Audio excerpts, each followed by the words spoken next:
ইন্না নাহনু নাযালনা যিকরা ওয়া ইন্না লাহু লাহাফিজুন।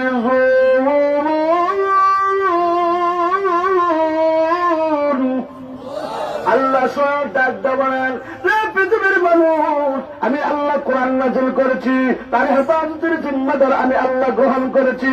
ইদ্রিস পয়গম্বরকে আমি 50 খানা কিতাব দিয়েছিলাম, এক খানার হেফাজতের জিম্মাদার আমি আল্লাহ গ্রহণ করি নাই। নবী চলে যাওয়ার পর কিতাবগুলো চলে গেছে। ইদ্রিস পয়গম্বরকে আল্লাহ 30 খানা কিতাব দিয়েছিলেন, এক খানার হেফাজতের জিম্মাদার আল্লাহ গ্রহণ করে নাই। যার কারণে নবী চলে গেছেন, কিতাবগুলো চলে গেছে।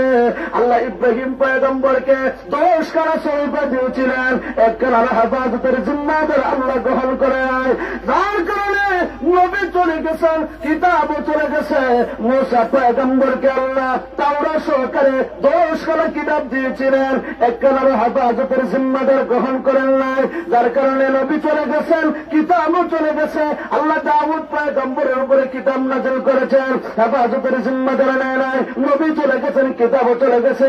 ঈসা পয়গম্বরের উপরে আল্লাহ কিতাব নাযিল করেছেন, কিন্তু হেফাজতের জিম্মাদার আল্লাহ গ্রহণ করে নাই। যার কারণে ঈসা পয়গম্বর চলে গেছেন, কিতাবও চলে গেছে, কিন্তু আপনি আমার উপরে, আপনি আমার নবীর উপরে, মুহাম্মদুর রাসূলুল্লাহ সাল্লাল্লাহু আলাইহি ওয়াসাল্লামের উপরে আল্লাহ বিশ্ব মানবতার মুক্তির সলাম মহাগ্রন্থ আল কোরআন নাযিল করেছেন। এবং আল্লাহ স্বয়ং বলেন, আমি আল্লাহ মুহাম্মদের উপরে কোরআন নাযিল করলাম এবং তার হেফাজতের জিম্মাদার গ্রহণ করলাম। বুঝছেন নি কোন কোরআন পাইছি? বাতিল্লা যদি কিয়ামত পর্যন্ত চেষ্টা করে যায়, এরপরেও কোরআন ধ্বংস করতে পারবো নি। আরো জোরে, তোমরা কোরআনের বিরোধিতা করে যেতে পারো, তোমাদের আদিকাল কোরআনের বিরোধিতা করে চলে গেছে, কিন্তু কোরআনের একটা হরফ ধ্বংস করতে পারে নাই, একটা মাত্রা পরিবর্তন করতে পারে নাই, একটা হরকত পরিবর্তন করতে পারে নাই, একটা সকল পরিবর্তন করতে পারে নাই।